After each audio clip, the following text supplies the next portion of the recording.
Devotional ఛానల్కు స్వాగతం. పశ్చిమ గోదావరి జిల్లా భీమవరం గత 3 రోజులుగా దేశాన్ని మొత్తం కుదిపేస్తున్నటువంటి తిరుమల తిరుపతి లడ్డూలో కల్తీ నెయ్యి అన్న అంశంపై చాలామంది ఆగ్రహావేశం వ్యక్తం చేస్తూ ఉన్నారు. ఈ సందర్భంగా ఈరోజు భీమవరం జరిగిన ఒక సమావేశంలో నేషనలిస్ట్ జనశక్తి పార్టీ రాష్ట్ర అధ్యక్షుడు కడియాల సూరిబాబు ఈ ఘటనపై తీవ్ర ఆవేదనను మరియు ఆగ్రహాన్ని వ్యక్తం చేశారు.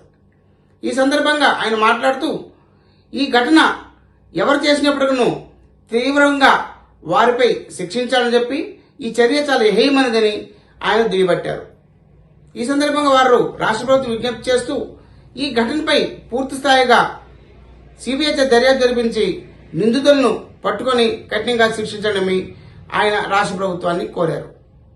ఈ కార్యక్రమంలో పార్టీ నాయకులు వెంకటేశ్వరరావు, సత్యనారాయణ, మల్లికార్జునరావు తదితరులు పాల్గొన్నారు. హిందువులకు అతి పవిత్రమైనటువంటి పుణ్యక్షేత్రం తిరుమల తిరుపతి దేవస్థానం ఏదైతే ఉందో, మరి ఆ స్వామివారి ప్రసాదమైనటువంటి లడ్డూని మరి అందరూ కూడా ఎంతో పవిత్రంగా చూసేటువంటి లడ్డూ ప్రసాదాన్ని మరి గత వైసీపీ ప్రభుత్వం హయాంలో మరి ఆ కల్తీ ఆ లడ్డూ తయారీలో కూడా మరి కల్తీ జరిగిందని, చాలా దుర్మార్గమైన విధానంలో మరి అనేక జంతువుల నూనెలని మరి వివిధ రకాలైనటువంటి మరి పంది కొవ్వు, మరి ఆవు కొవ్వు ఇలాంటి జంతువుల కళేబరాలకు సంబంధించిన ఆ కొవ్వులను ఉపయోగించి మరి అతి పవిత్రమైనటువంటి మరి హిందూ దేవాలయాల్లో అతి ముఖ్యమైనటువంటి మన తిరుమల తిరుపతి దేవస్థానంలో లడ్డూ ప్రసాదాన్ని మరి అలాంటి దుర్మార్గమైన పదార్థాలను ఉపయోగించి మరి లడ్డూ తయారు చేశారని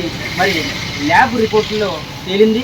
మరి ఇలాంటి దుర్మార్గమైన చర్యలకు ఒడిగినటువంటి ఆనాటి వైసీపీ ప్రభుత్వంలోని మరి అధికారులను మరి దీనికి కీలకంగా వ్యవహరించినటువంటి మరి ఏదైతే ధనార్జన కోసం ఇలాంటి చౌకబారు పనులు చేసి హిందువుల మనోధర్మాలని మరి ఆ పవిత్రమైనటువంటి తిరుమల తిరుపతి దేవస్థానం పవిత్రతని కూడా మరి భ్రష్టు పట్టించినటువంటి దుర్మార్గమైన చర్యల్ని అలాంటి దుర్మార్గంతా మరి వారిపై తక్షణమైన చర్యలు తీసుకోవాలని మరి ఈనాటి తెలుగుదేశం ప్రభుత్వాన్ని మేము నేషనలిస్ట్ జనశక్తి పార్టీ ఆంధ్రప్రదేశ్ శాఖ తరఫున ఆ పార్టీ రాష్ట్ర అధ్యక్షుడు కడియం సూరిబాబుగా నేను డిమాండ్ చేస్తున్నాను.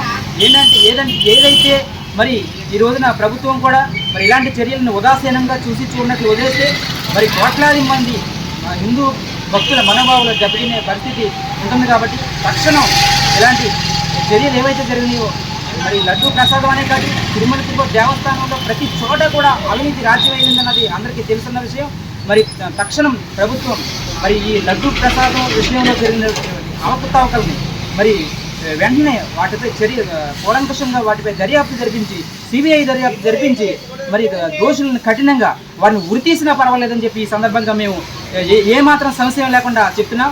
మరి అతి పవిత్రమైనటువంటి హిందూ ధార్మిక సంస్థ అయినటువంటి తిరుమల తిరుపతి దేవస్థానంలో జరిగిన ఇలాంటి అహేతుకమైన దుర్మార్గమైన చర్యని మేము తీవ్రంగా ఖండిస్తూ దోషులను కఠినంగా శిక్షించాలని, మరి అలాగే లడ్డూ ప్రసాదంలో తయారీ విషయంలో కానీ మరి అక్కడ భక్తులకు కల్పించే సౌకర్యాల విషయంలో కానీ మరి ప్రభుత్వం వెంటనే చర్యలు తీసుకోవాలని ఈ సందర్భంగా మేము డిమాండ్ చేస్తున్నాం.